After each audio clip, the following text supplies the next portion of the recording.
speaker, Sean Casemore. Today's webinar will cover how to connect with key decision makers, and hosting is Sean Casemore, author, keynote speaker, and chief sales accelerator at Casemore & Company, Inc. Sean is an expert in sales, driven by a passion to help business owners, executives, and sales leaders accelerate their sales results. As a keynote speaker and virtual speaker, he enables companies, their leaders, and teams to accelerate their sales results. A prolific writer, Sean frequently writes about best practices and proven strategies to generate more sales.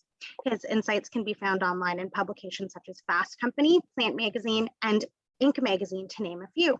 Sean is also the author of The Unstoppable Sales Machine, which is set to release in August of this year. To learn more about Sean and his work, you can visit www.seancasemore.com. Now, just for some quick housekeeping rules about today's webinar, please note that all of today's attendees have been placed on mute for the duration of the webinar, and that you can ask questions or make comments using the chat function in your Zoom dashboard. They will be addressed at the end during our Q&A. This webinar will be recorded and will be sent to attendees soon after. Now, without further ado, I will hand it over to Sean to start. Thanks, Rupelin, and hello, everybody. Thanks for joining us here today. Another, well, beautiful day, I think, for most of us, luckily, and hope you're enjoying this summer so far, because keep in mind what's coming when summer is done. I realize I'm what stands between you and probably eating your lunch, so I've got a lot to go through. I'm going to keep it moving. In order to do so, as Rupelin said, we've kind of used that chat, which she's going to try and manage, so I'll leave some time at the end for Q&A. And we'll go from there. The only other thing I'll mention is this. So I was telling Rupelin earlier, I just came back from 2 days with 2 separate companies on site, some very seasoned sales professionals and some newer, talking about some of these same strategies. And I want to say this, and I'm just being honest with you. I do not have the magic potion that will unlock every door you've ever wanted. I will not have that, but I will tell you this. What we really will work through here today, and what I found repeatedly with all the clients that I work with, is that connecting with key decision makers today takes a few things. It takes some creativity, obviously. It's thinking outside the box, doing things differently, thinking differently about how we're doing things, and we'll talk about that here. It's also being persistent. I can't tell you, I'll give you some examples here, but a lot of times, we tend to get a name and get a lead and we pursue them, we don't hear back, so we give up. And we can't do that. Again, we'll talk more about that. And the last but not least, the last thing I want you to consider is tenacity. It's being bold in your outreach. And again, we'll talk a little bit more about that. So there's a quick overview. We're going to dive into this, and hence why I want to talk about disruption, because you can understand when we look at those 3 areas, how disruption comes into play. So with that said, again, because of the amount of people here and the time that we have, I'm going to ask you some rhetorical questions. You can feel free to use the chat to respond. Unfortunately, I can't see them that well in this current mode. If you've ever used Zoom, it's not necessarily the best for a lot of interactivity. But that said, Rupelin is going to be reviewing those. If there are questions, we'll address those later. Okay, so feel free to use the chat to share any insights or ideas from yourself as we go forward here. I encourage you to. Again, this will be recorded and shared with you. I'm also going to provide these slides to Rupelin to send out to you. So anything you missed, you want to come back to, you'll have the chance to do so. All right, so there's kind of an opening. Let's get things started. Let's get the, as one of my clients likes to say, let's get the juices flowing here. So let's get started. So, taking a look at today at trying to reach key decision makers, and realizing everybody on here is trying to likely reach different levels of key decision makers, meaning some of you might be selling to manufacturers, and you might be selling to engineers in those manufacturing companies, or plant managers, or presidents of those manufacturing companies. Some of you might be selling to distribution companies. Some of you might be selling to dental hygienists. Actually, we could go that deep. So everybody here is selling. I think most people are selling B2B. There are some B2C. I took a look at the attendee list, but the consensus here, if you will, the commonality is that if I was to ask you today, rhetorically, what are those ways in which you're prospecting? What are the main tools that you use in prospecting? From my experience, here's what you're going to tell me. You're going to say, well, Sean, I use Google and online directories and search directories, maybe some software like Zoom Info to find potential leads. Maybe you go into LinkedIn as a way to source some of these leads and get moving in that direction using LinkedIn as one of your tools. You might be in a situation where marketing provides you leads And at that point, you're really qualifying, trying to determine are these good leads or not. I shouldn't mix up qualifying with prospecting, but you're trying to determine are these solid leads, and then can I get in touch with them again based on the initial outreach that marketing received. Email is by far the predominant tool that many of us use in prospecting. And that makes sense, right? A lot of the people we're trying to reach have email. They carry it with them. They use them, although there's some challenges there. The reality is, as you know, spam filters are getting more and more challenging to break through. And yeah, I think the average number of emails that most people receive are around 120, 130 a day. So, the question we have to ask ourselves, whether you're using the telephone, the email, social media, LinkedIn, Instagram, you name it, maybe you're going to events and back out doing that. The challenge is, how do I put myself in a position that these people recognize me? And when I reach out, they want to engage with me. Because somebody said to me yesterday, Sean, I can't reach people because they're not in the office anymore. They're at home. So I said, okay, well, do you have their phone number? No, I don't have their phone number. So then he called up the email and says, oh, well, I do. There's their mobile number right in their signature, right? So we can't let the current state, which is, especially in Canada, very challenging because there are a lot of people working remote. People aren't answering emails. It's very difficult. So I want to go through some ideas and strategies with you today that you can apply to break through and reach those key decision makers. Because I want to suggest this, that if you are reaching out to people, there's a good chance they're getting your communication. They're just not responding. They're not engaging. That's what I want to break down. My guess is most of you come here saying, well, I can get leads, right? I can use any of these methods to find people. The problem is I can't connect with them. So we're going to talk today about how we do that, okay? And what strategies are working today for a lot of the individuals and organizations that I work with, okay? So let's talk then about what has been the results to this point based on how we've been prospecting. And I know you've probably seen this before, and let's be honest, they're not exactly enticing, right? So it takes an average of 18 calls to connect with a buyer. 18 calls, 18 emails, could be 8, could be 20, but it takes a lot. Let's put it that way, if they actually engage. There's an average of 24% of sales emails actually get open. And I would say 24% on the high end. A lot of these stats are from CSO Insights, by the way. And then 61% of buyers want to connect after they've done research. Now, I want to come back to that last one because there's a clue in there as to what we want to be doing and how disruption plays a role. But what I want to suggest, the reason I put this here is to state the obvious. We're doing some research, we're getting some names, we're making some calls, right? We're sending some emails, but our stats aren't good. It takes a lot of effort to break through and try and get everybody's attention. And it can really feel like a slow crawl up an unforgiving level of stairs, right? Stairs that never end. I can tell you examples of where, I've got clients that have been trying to reach prospects for years and they've been consistent. That's the good news. The bad news is they still haven't been able to connect with them, okay? So when you're thinking about your prospects and trying to break through and connect with key prospects, here's what's going on behind some of that. Because the first question that I would have, right, is, well, why is this going on? What is behind this? Is it that people that don't want to talk to me? Is it because they're working from home? Is it because they're getting too many emails? Well, it's a combination of things. It's never usually one thing, one issue. It's a combination. But Gartner did this study. Now, the study was done and released done in the end of 2019, released in 2020. So it's still relatively current. And it really provides us insights as to why this is happening. So, and again, we could argue that how accurate is this for Canadian companies? How accurate is this for the companies you sell to? But I would suggest if you're selling B2B, generally speaking, this is pretty accurate. And here's what's happening. Here's how buying groups, and what they're saying by buying groups is they're saying you have the main person, which I often call the buyer, the person that has the budget to say yes or no, right? Or the authority to say yes or no, and then maybe they send it to procurement. And then they've got people around them that they often refer to and bring into that decision. That's your buying group as far as Gartner's study is concerned. Right? So just to give some context there. But here's how they're spending their time. So if we start on the upper left at 11 o'clock on this, if you look at this as a clock, 27% of time relative to making a buy is being spent researching online. And that's in all sorts of different ways. You can dig into the research, you can pull this study up, and you can see where they're searching, okay? Now go across from that, go to 4 p.m. 18% of their time is being spent researching offline.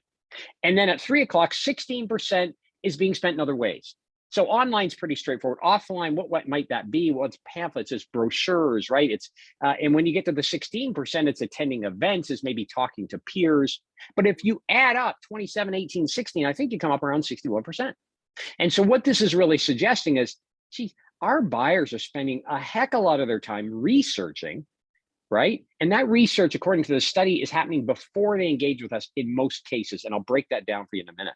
Now, what I really want to point out in all of this, then, the other most important stat here, the one in red, is that 17% of the time is designated to meeting with potential suppliers. And here's the key, that 17% is broken up based on the number of suppliers they meet.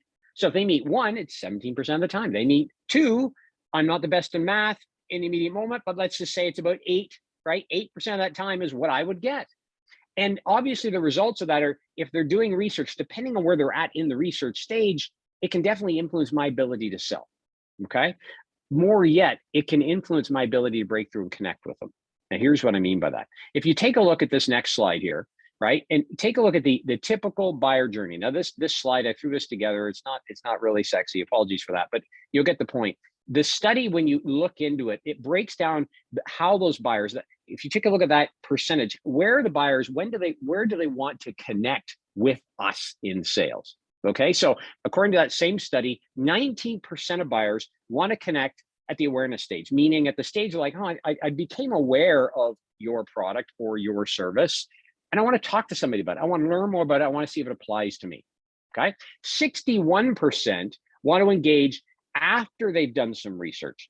So let's picture for a moment. Let's run a scenario here. I reach out, I leave you a voicemail, I send you an email as a follow-up, and maybe I even create a sequence. We'll talk about that here shortly. And you get the message, and finally one day you're like, oh, who is this guy? Oh, he's selling widgets.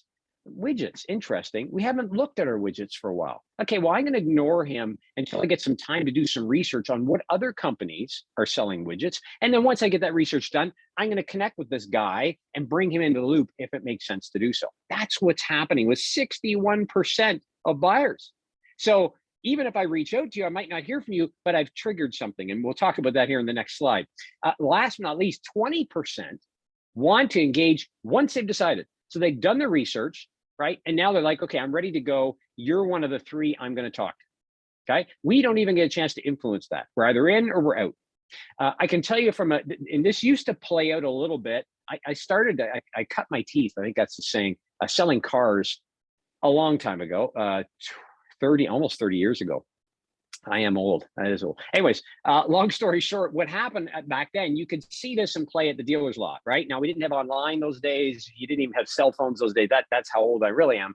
But the point is, people would come to the lot, and there were people just kind of kicking tires, meaning they became aware maybe it's time to get a new car. They heard of the dealership and they thought they'd stop by. But they really don't have much intent of buying at this point, but you can follow them along the journey. Those are the good ones to engage with because you have a chance to build a rapport relationship, maybe sell them a car. In the middle are people that come in, maybe with some brochures and pamphlets, right? They've seen an ad in the newspaper, they like the price, they like the features, whatever the case is, and boom, they've done a little bit of research on different brands, different models, and they've decided, hey, I want to come in and look at GMC. I think that's the one for me. By the way, that's what we sold.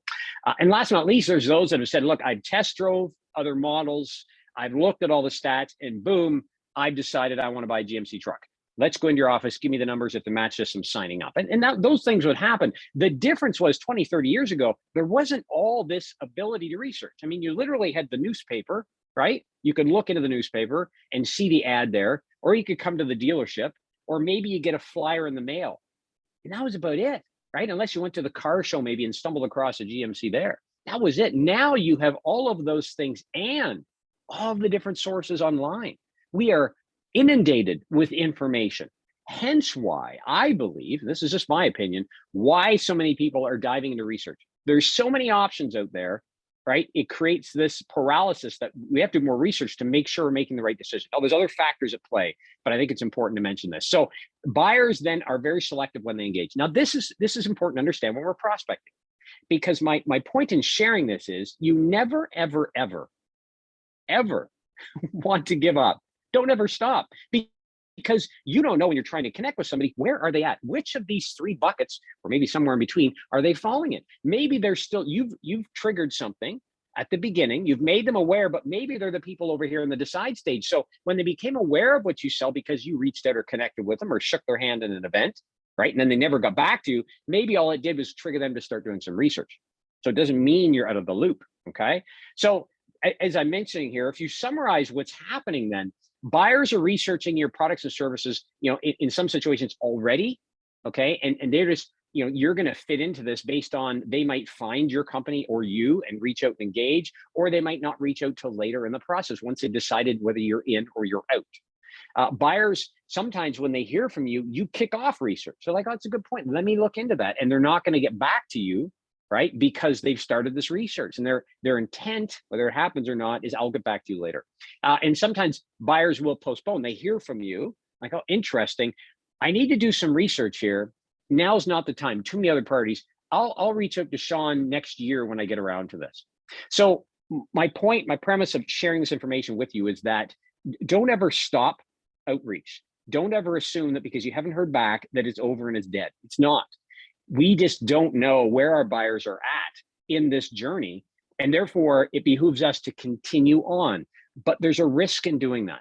And the risk is this, that if I just reach out to you, let's assume you're selling me something, and I can't see anybody. Zoom gives me 5 windows, so apologies if you're waving your hand or smiling or frowning. I can't see any of it. But nonetheless, let's say I'm reaching out to you to try and connect. I want to connect with you, learn more about your company, and see where that goes.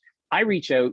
Again, you get my message, you receive my email, but then you fall into one of these buckets, which might mean you're not getting back to me right away, okay? Or if you are, it might be, yeah, I was going to reach out to you. We've decided to look at 3 options. You're one of them. Get me a proposal by 2 o'clock this afternoon, right? And we were experiencing that. Sometimes you get these people out of the blue, they want everything done right now. So what's behind it, I'll say it one last time, is what you see on this slide, and we can't predict this. So don't ever stop, don't ever give up. Now, few nuances. If we continue to reach out in the same manner we have initially, I reach out, I leave you a message. I don't hear back. I leave you another message. I don't hear back. Send you an email. Don't hear back. Leave you another message. Don't hear back. You see where I'm going? After a while, it might be a little bit annoying. So I don't want to, I think it's Dan Kennedy that says, I want to move from that annoying pest to a welcome guest. Well, I don't want to go from a potential welcome guest back to an annoying pest. So variety is the spice of life here, and I'll give you some strategies to apply to avoid falling into that bucket, because continuing on the path to prospecting is key. Now, all this said, I could give you a pep talk right now and just say, don't give up, right? Just keep it going, keep doing what you're doing. It's going to happen for you. But that's kind of crap, right? At the end of the day, we've got to be a little more strategic than that. There's got to be a few more, a better approach, a better process, if we're standing on the other side of the border, that you can use here that will be more strategic and help you to systematize what you're doing. From a sales perspective, although we are people and there's software that we use depending on your company and what software you have, we have to think about systematizing what we do, right? Because selling is an activity, really. It's an activity-based function, meaning I've got to do so many calls and so many outreach, et cetera, et cetera, et cetera, and be continuously doing that in order to generate sales and keep the sales going. So just saying, keep it going, you're doing great, not enough. We need to come up with a systematized way to do this. And we've got to have a better way to break through. We can't keep going back and doing the same things we've always done, because we will get what we've always gotten, which is not much of anything, right? We're sitting, holding our breath. So the whole idea of disruption came to me when I was working with a client who was really, they were new in a market that had a lot of existing players. So the goal was, how do we open some doors and get people's attention? So we started trying some very peculiar ways of getting people's attention. And I'll give you examples as we go, but they worked. We started to get people's attention. They started replying, they started responding, we started connecting with them, okay? So the idea is, what we were doing is we were disrupting those, and I often refer to prospects as buyers. So if I say buyers, I mean prospects. I see them one as the same. So I'll try to use prospect for the purpose of our presentation here today, but there may be a slip up. So when you're trying to reach a prospect, in the case of what we were doing, they started engaging, and it was because we were doing things differently than what the competitors or our competitors were doing and trying to connect with them, different from what the prospects expected us to do. Now, nothing was inappropriate, nothing was rude. We weren't going, I'm not talking wine and dine and spend crazy amounts of money. I'm just saying we were doing things differently. And that's what disruption is. If you look at the definition, disruption is a disturbance or problems which interrupt an event, or adjust and affect a process, right? So I want you to be thinking, when you walk away from today, be thinking about, how can I disrupt these prospects to get their attention?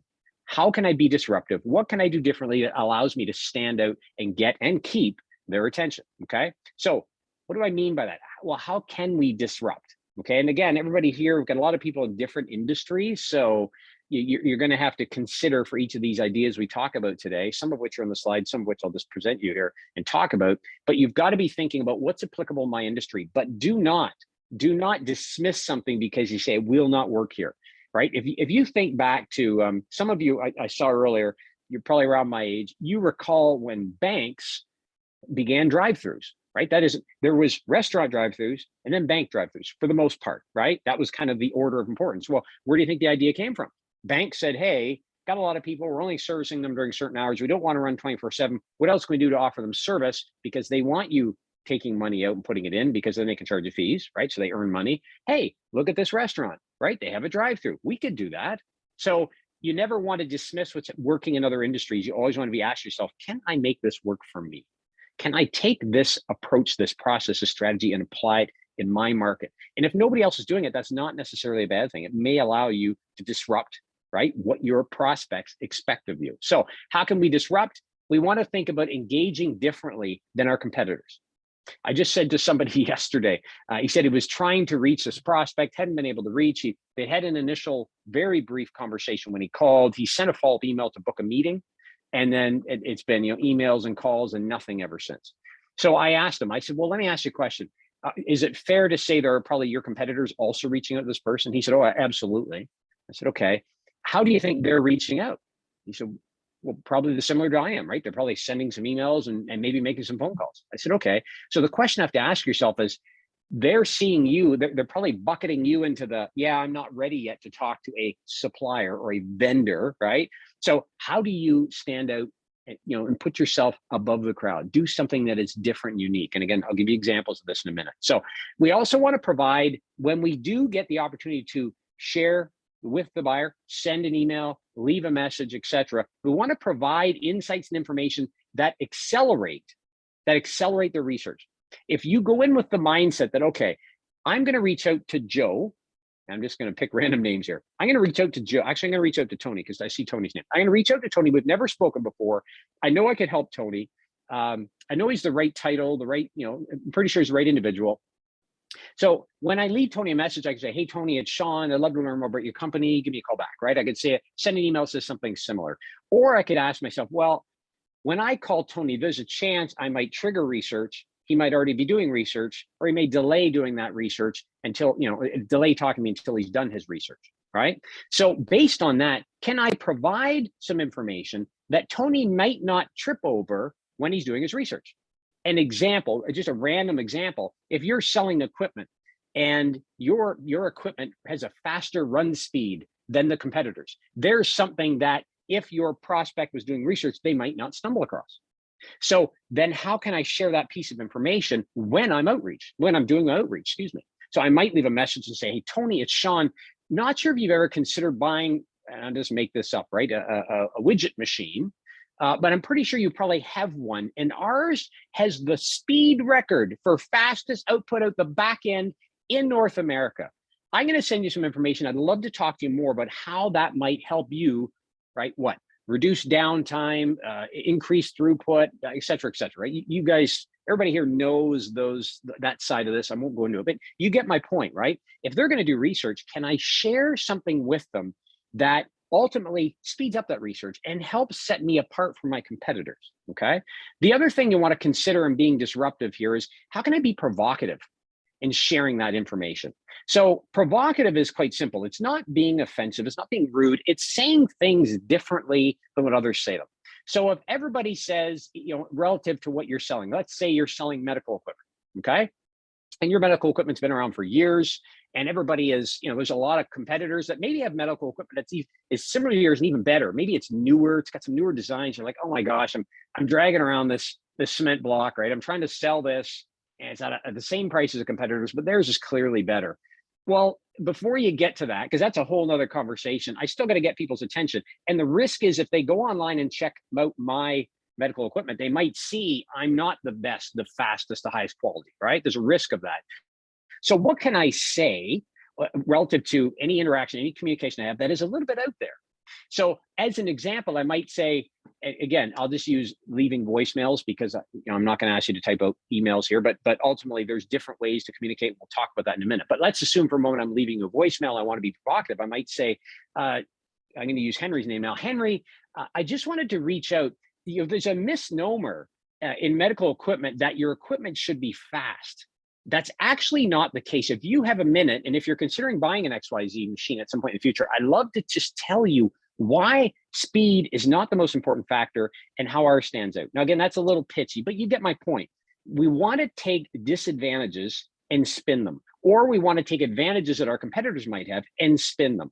Now, we don't want to get caught lying. That's not the point, right? But we want to be provocative because that's what gets people's attention. Think about the last time you got kind of a spammy email and you opened it. What was it that got your attention? It was probably some sort of weird title or preview that you read and you're like, what do they mean by that, right? That's how we disrupt. That's how we get people's attention. But the goal here obviously isn't to blow the minds of our buyers. We're not trying to make them think, oh my goodness, this is revolutionary, never heard of this. We're simply trying to get them to engage. Prospecting, the whole goal is to get them to engage, is to get them to reply, to respond, to click, to shake our hands, to have the meeting, right? And allow us to move along to hopefully start to build that relationship. So when you think about being provocative, it's don't think about it as extreme. Just simply practice it by saying, what are the things that people are going to find when they research? And how can I flip some of those, right? And flipping them means say them backwards and come up with some strategies or some ways to say them that stand out, that set you apart. That is how we disrupt. Now, that is kind of the content that you need when you're prospecting, right? But there's other pieces here I want you to consider, okay? So here's some more tactical strategies. There was a study done by, I think it's the Marketing Institute, and it wasn't done that long ago, it was 2021, I believe. And what they found through this study is that if you look at how the typical sales professional does their outreach, right, their prospecting, you typically, here's how it goes. And I can give you an example. I reached out to a company that builds canopies. And I saw online, I did my research, right? I did a little bit of research, saw them online, reached out, Canadian company, thought this would be great. So all I really want to know initially is what's the price, because it was the only piece missing in everything I could find. I had no idea what the price is. So I reached out, and of course I went to their website, it was on the weekend, left information, my information. So I got a call Monday morning with a message to call them back, and then I got an email. And then I got a call later Monday. Then I got an email Tuesday. Then I got an email Wednesday. Then I didn't get an email, sorry, I got a call and an email the following Monday. And then I got an email about the following Friday. So about 2 weeks after the initial point of contact. And that last email said, I haven't been able to reach you. Sorry, if you have any other questions, please reach out, right? So if you take a look at how that was done, it was accelerated at the beginning and decelerated at the end. And that's how a lot of times, if we get a name, we're like, okay, this sounds like a good quality prospect for me. I'm going to chase them down. We get this name, we get excited, and we go after them, right? But if we don't get engagement on their end, if they don't click, they don't respond, they don't reply, they don't whatever, right? Then we start to slow down. And eventually we forget about them, potentially, and we move on. This study showed it's the exact opposite. What the study found is that when you accelerate your outreach, you start to suggest there's something important. So I might reach out to you on day one, which is start, okay? Initial outreach. Again, we can talk about how to do that, some strategies that work really well in a second here. And then I might not reach out for a week and a bit. But then I'm going to shorten the next duration and then shorten it again and then shorten it again. Now this would keep going. I can only get 5 bullets on this one slide here. So this could keep going. I could go from day 26 to day 28 to day 29 to day 29 again. But what studies have found, and I've had clients share examples where this actually worked on them, because I work with a lot of business owners, presidents, executives, right? Where they're saying, wow, that does work because it worked on me. Here's the example. So what tends to happen, the study found, is that when we accelerate, people start to believe, okay, yeah, there's Sean. Okay, there's Sean. There's Sean. So they tend to reply or respond or connect with us because they're wondering, what's going on? Why are you suddenly all over me? And remember, that is the goal. I'm not trying to irritate people, but my goal in prospecting is to get you to connect with me, right? Give me some signs of life here. And that's what this accelerating approach does. So if you have a strategy or a process used for prospecting, try not to decelerate, try not to slow down, try to accelerate. And if you were to get to day 29 and still no response, take a break, right? Take a couple weeks break, start again. Just make sure when you reach out the next time, it's not the exact same approach and message. You want to try something a little bit different. Okay. The next thing that I want you to consider, and this goes back to exactly what I did with this company I mentioned earlier, who was kind of trying to break into a new market, is mail.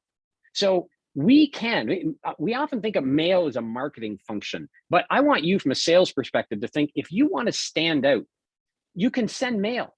Who is your competitor is sending mail, right? I mean, I can tell you right now, I don't know if I can find it here quick enough, but I have a series of somewhere, thank you cards, blank letters, labels sitting right here. I can show you the labels. They're all here because if I can't break through to somebody, I'm going to send them a note, send them a letter, send them a card. Why? Because think about mail is one of those things that we used to dread getting because they were mostly bills. Now bills are all online. If we get mail today, it's either, at least from a business standpoint, it's either somebody trying to sell photocopiers or computers, right? Or it's maybe a courier package. So I suggest one of the ways to connect is you can send creative packages. I'll give you an example in a second, or you can just send a straight up letter, maybe a flyer, maybe a piece of information on what you're selling, maybe a personal note, because that will get opened. If you put it in a courier pouch package, FedEx, Purelator, even Canada Post, it will guarantee get open and it will likely make it past any gatekeeper who opens mail. Okay. Why would you do this? Because you're disrupting. You're doing something your buyer, your prospect, there I go, is not expecting. Okay. Here's the one of the crazy ideas that one of my clients used. They received, they had sent out this package and it was received on the other end. And I heard it from both sides, actually, how this worked out. The gentleman that received it, it was kind of a lumpy package and it said it's crunch time. I just heard this the other day, actually, from him. So he said, crunch time, opens it up and here's a crunchy bar. So then about a couple weeks later, receives another package and it was something else, another cliche word, and it was another chocolate bar. So he said, what happened over time is as he's receiving these, he got 3 of these in the mail. He said he was getting annoyed. Like, why are you sending me these? But in the same time, he was laughing and going around the office showing people. And what he ended up doing is I said, well, how did this work out? He said, got the meeting. I called him. I said, why are you sending me this stuff? He said, I just want to talk to you. And he got the meeting. So I'm not suggesting you want to send chocolate bars, but what I am suggesting is we've got to think creatively. We've got to think outside the box. And mail is one of those kind of forgotten methods that we can use to get in front of people. And you can send anything. The more personalized it is, the better. Okay. The other side of this then is if I'm trying to reach out to you, whatever your message is, your outreach is, it's got to be valuable. If you're just sending a message leaving a message, sending an email, reaching out on LinkedIn, and all you're saying is, hey, I really like to learn more about your company. Hey, I'd like to talk to you about selling you a photocopier. Hey, you need to buy new equipment for your medical establishment, right? If that's your message, no wonder people aren't engaging. We've got to add value when we're creating outreach because value entices people to buy, right? So ultimately, if you think about your situation, the last time you bought something, I can tell you many years ago now, and this was kind of when it was new, at least around here, we were looking at a full-size truck, a Nissan Titan, and we're going back probably 6 years ago. So we were looking at this truck because we bought a trailer and needed to pull it. So I went in the dealership and took a look, found this truck. It was there, liked it, and said to the guy, I started asking some questions, and he said, well, I'll be right back. And he comes back with a plate. He says, do you want to take it for a drive? And I said, sure. He says, okay, well, and this was on a Friday afternoon. He says, do you want to bring it back Monday? I said, what are you talking about? He said, take it home for the weekend. I said, what? I can't take it home for the weekend. He said, why not? Just bring it back Monday. So we did. And guess what? We bought it. Now, I'm not suggesting you're selling cars. I'm not suggesting your potential customers or clients can take home for the weekend what you're selling, but that was valuable, right? That was value that got me interested. And it was something nobody else at the time in this area was doing. So when you think about value, though, the first question I get is, okay, what do my buyers value? Really? I don't know. Well, break it down to these 5 levels. The first level, and I'll give you examples of these in the next slide, so don't panic, right? There's informative value. Any information that simplifies research is of value because we know your buyers are either going to be amidst research or starting research when they first hear from you. Fundamental value is value that satisfies basic expectations. Again, I'll give you examples in a second. Unique value sets you apart from the competition. Individual value satisfies that buyer or prospect's needs, and monetary value obviously supports a significant return on investment. Now, here's some examples of that you can apply. So informative value, right? Customer testimonials, whether they're written, whether they're video, if you can lead with that, that's probably not something that your competitor is doing. And if you've got a client saying in a little video on their phone that they shared with you, or they did it on their letterhead, in letter form, that says, I worked with Sean in buying my widget maker.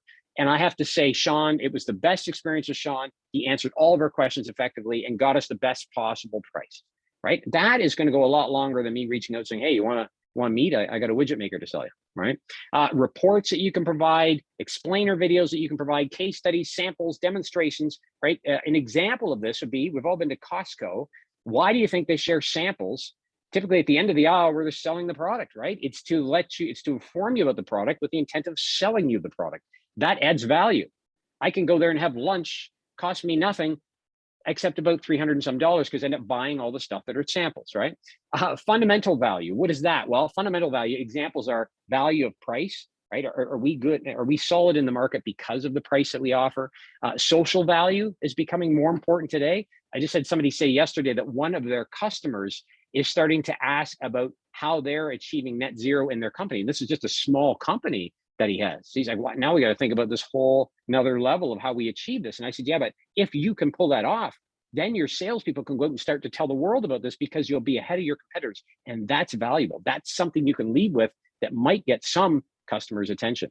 So stability, longevity, high quality, ease of use. If you look at Apple products interconnectivity, that's fundamental. The only reason now I would move away from I wouldn't move away from a Mac because I've got an iPhone and I have an iPad. So they all work together. That's going to have me can get my attention and have me keep coming back. Unique value, that would be any bonuses, rapid delivery, surprise features, responsiveness.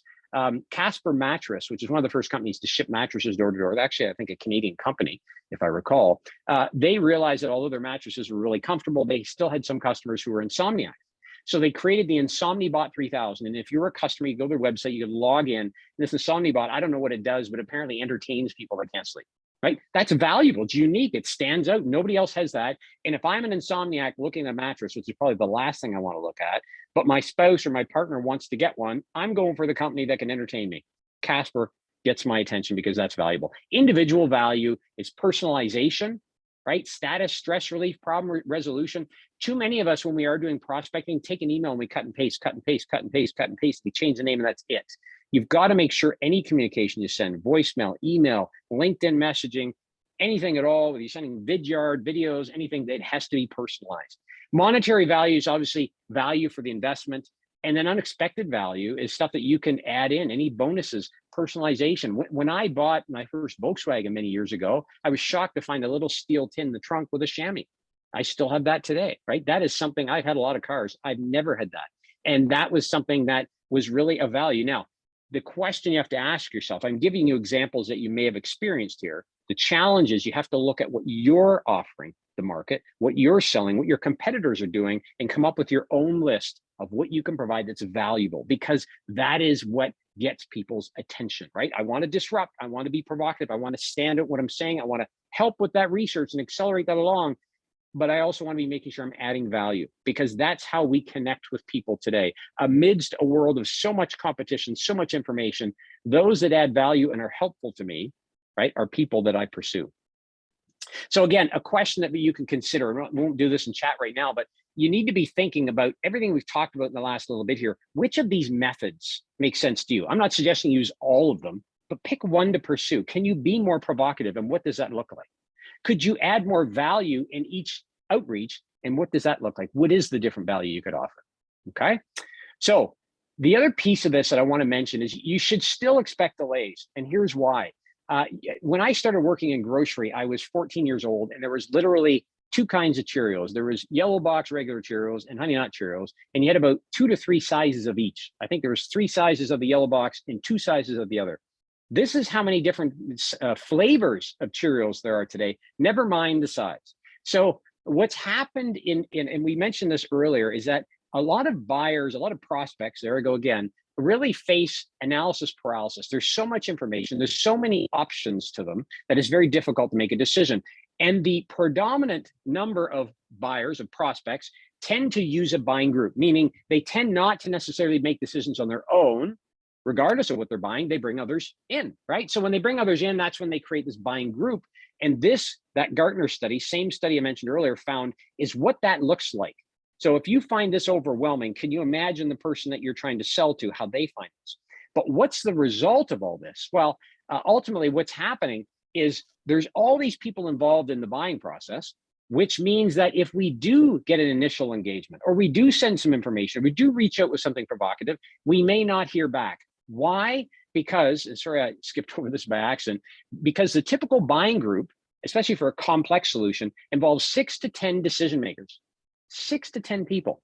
So Sean reaches out to talk about a widget maker, and he's a little bit provocative. He gets my attention. I'm thinking, I'm going to do some research. Maybe I do some research, and then I call in a few people that would be part of this decision. They say, well, they've got to do their research now. So 3, 4, 5 months down the road, they finish the research. They come back and they say, we found these other companies. And I'm thinking, who is that guy that reached out to me? You know, something I shared in a group recently, when you're doing your prospecting, if you haven't already, and I know CPSA does offer this, you should be taking some degree of an email marketing course if you use email in your prospecting. I think most of you do, because if you ever study email marketing, and I'm certified in it, the only way to get people's attention in email, there are strategies to use, right? For example, if you talk to anybody who's effective at email marketing, they'll tell you they spend 90% of their time on the subject, 10% in the content, because the subject is what gets people to open it, right? So I'm not going to go down that rabbit hole right now, but I want to suggest to you that if you're using email, most of us are, you got to make sure you're using it correctly. And here's the strategy I shared with this gentleman. You've got to make sure the subject line is obviously provocative enough that they'll open it, but it's also got to reference what it is you're selling. Because if it is 6 months down the road, when the group gets back and says, yeah, okay, let's go out, let's try and find some other suppliers to talk to about this, you're thinking, who was that guy that reached out? Because unfortunately, he stopped. He stopped reaching out and adding value. I don't remember his name. I'm going to go into email and search. I'm going to search widget makers. And if that isn't in his title, he's not going to come up. And now I missed that opportunity, right? So that I'm going very granular, but there's a very simple strategy you can apply immediately, right? Make sure your titles are provocative that get people to open, and make sure it mentions what it is you sell. So what is provocative? It might be, is your widget maker on his last legs, right? It might be, did you know the average lifespan of widget makers is 6 months? Anything that gets them to go, what? And open. Because now at least we've got some level of engagement here, okay? So enough with the granularity there, but I hope that's something you can apply right away. So as I mentioned, a lot of people involved in the buying process, and what that's really doing is slowing things down even more. So just because, going back to my earlier point, just because you've reached out, haven't heard back, doesn't mean it's dead. Doesn't mean you should stop, okay? But you've also got to be thinking about who are these people that may influence my prospect's buying decision, and how can I do the same with them? How can I reach out to them? How can I be provocative with them? How can I add value to them? That's what makes selling more complex today than ever before. It used to be you pick up the phone, you go have lunch, you shake in the last 5 minutes of lunch, you sign a deal, and you go on, right? Maybe play some golf. It's not that way anymore. The people who are buying, the prospects, many of whom we're dealing with, are getting younger. They have different expectations about how they interact. And we have to cater to that. And we have to be this tool belt we're building has to be massive. We can't use 1 or 2 strategies. We have to have a whole realm of tools here, and we're pulling out and trying. That's that I mentioned at the very beginning here. We've got to be creative in how we're reaching out and pursuing, okay? So another question for you to consider then relative to that little section, who are those roles that may influence the person you're trying to sell to, and going through and saying, well, what is of value to them that you could provide? What are some provocative statements you could use to get them to engage? Because sometimes you've got to engage them at the same time as your buyer in order to accelerate the sale. Other times you're going in through them to get to the person, right? The ultimate decision maker. So you've got to incorporate them, not just the single individual you're going after. If you're chasing a plant manager, you also got to think about the production manager. You might have to think about the quality manager. You might have to think about HR. You get my point, okay? So here is then, if you put this into a process, here's the 5-step selling disruption process. 5 steps you can go through. Again, these slides will be shared with you after. So number 1, spark curiosity. All your initial outreach should be interesting and unique, okay? You want to pique your prospect's curiosity. I don't want to tick them off, but I'm also not looking to make friends. I want them to engage, okay? Second, be provocative. Share insights, views, and ideas that are different from what your buyer might expect. Stand out from your competition. Okay, that goes back to the flipping. Do some testing. Write out some statements that maybe your competitors use and flip them and say, could I prove that somehow? Okay. Number 3, give reasons for your buyer to engage. When you reach out, voicemail, email, LinkedIn, social media, you're using Vidyard, maybe BombBomb, these video tools that you can use. Whatever you're using, always have that open-ended question. I don't want to say, would you like to meet sometime? Here's some opportunity. Here's some dates that can be in your area. I want to ask a question that entices you to respond to me. Okay. So we've talked about being provocative. This is where that comes into play. Accelerate your outreach. Remember, we talked about you want to take a slow acceleration, not a deceleration when you're creating outreach, because it creates this idea from your buyer standpoint, from your prospect standpoint, that ultimately this guy must have something to tell me, right? This person must have something to say. Therefore, I better engage. And even if they're a little bit annoyed, at least they engage. Now I've got the chance to open up a dialogue. Last but not least, add value that overwhelms your buyer. Think about anything that you've bought as of late, other than just going on to Amazon and trying to get the cheapest, fastest, although there's value in that.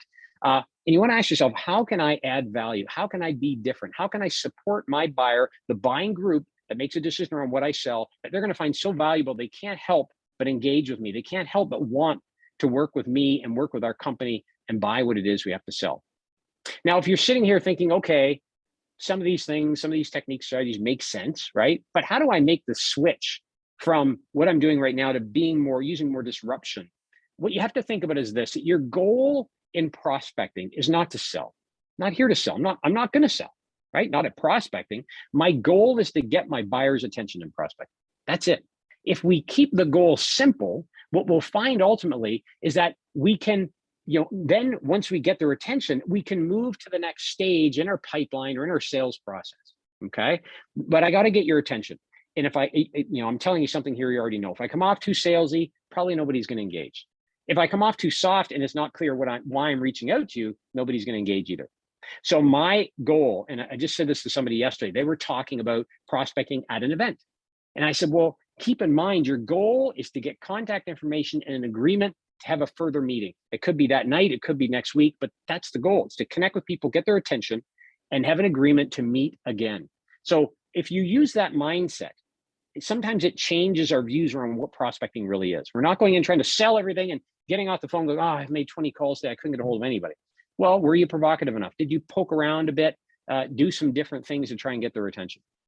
I'll share one other tactical strategy for you before we go to Q&A here that I shared yesterday that works very well.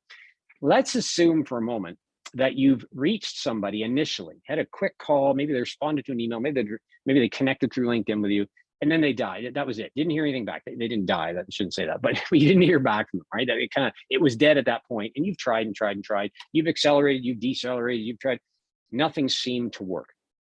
I've tried this strategy, and I've had clients try this, and it works every time.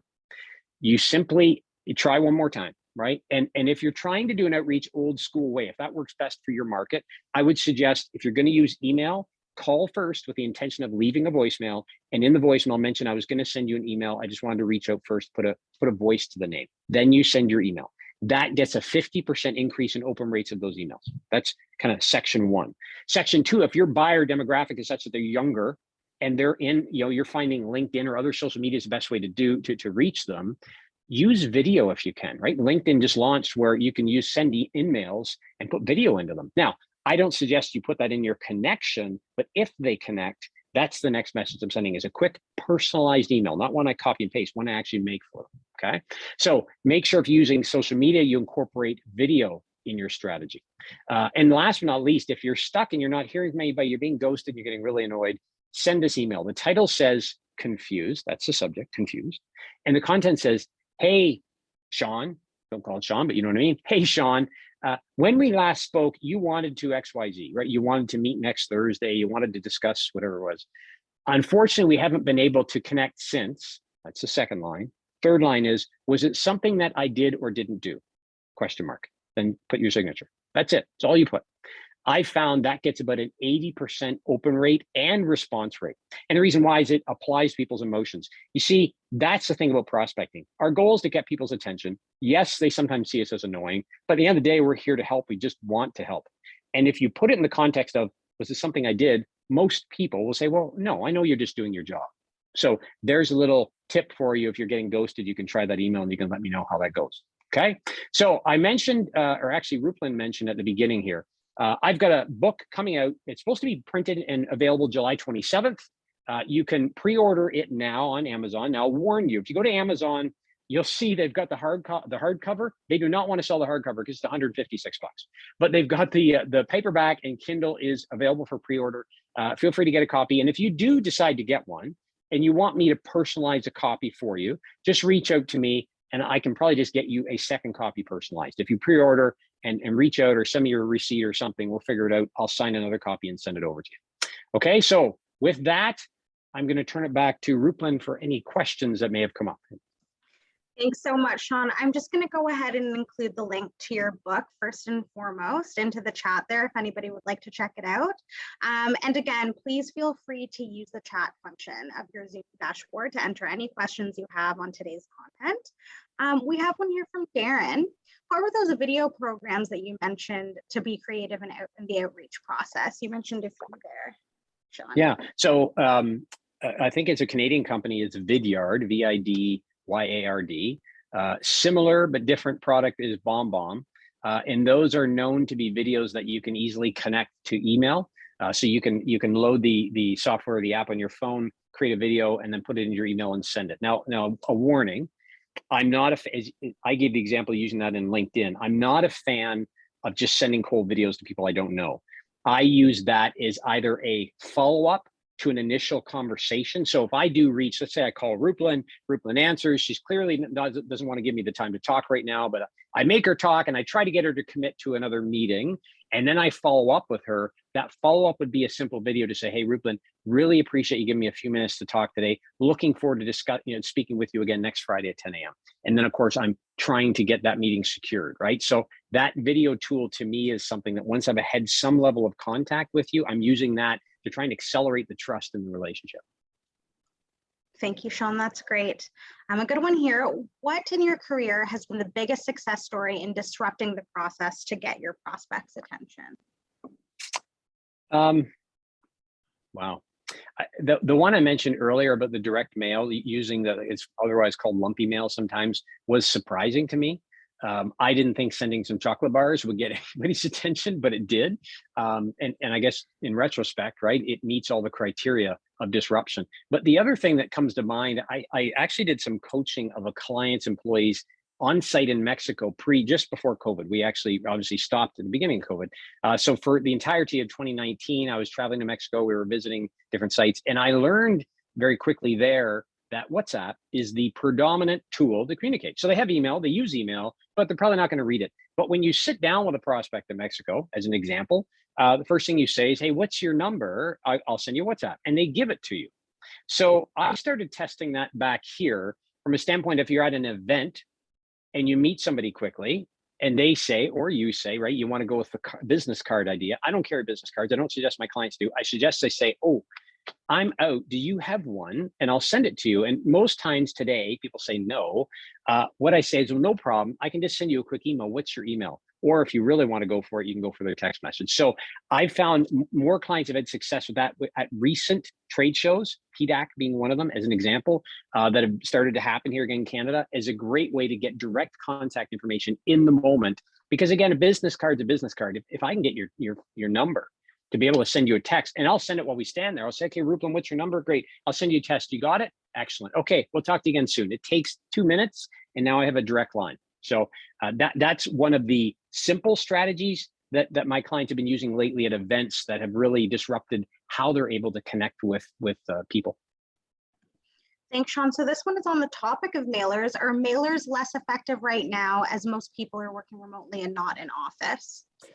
Not in my experience. So let's be honest, I'm sure in some industries that might be the case, but what I found is that mail that comes to a company where those people are working from home, there's still something set up to get the mail to them, whether they come in once a week, right? Or that mail gets sent to them directly. So all I suggest is, obviously, if you send a mailer or a direct mail of some kind, you might normally send it, let's say today, and make a prediction, say, okay, I'm going to call next Thursday to make sure they got it. You might add a second week just to account for all of this stuff might be transported to their house, or they may have to come pick it up. Most people are going into the office once a week to get mail, if that's something that they normally get. So it will get to them in my experience, and you just might want to add a little bit of buffer. And by the way, on the direct mailer, the strategy isn't just mail and wait and see what happens, right? It's mail.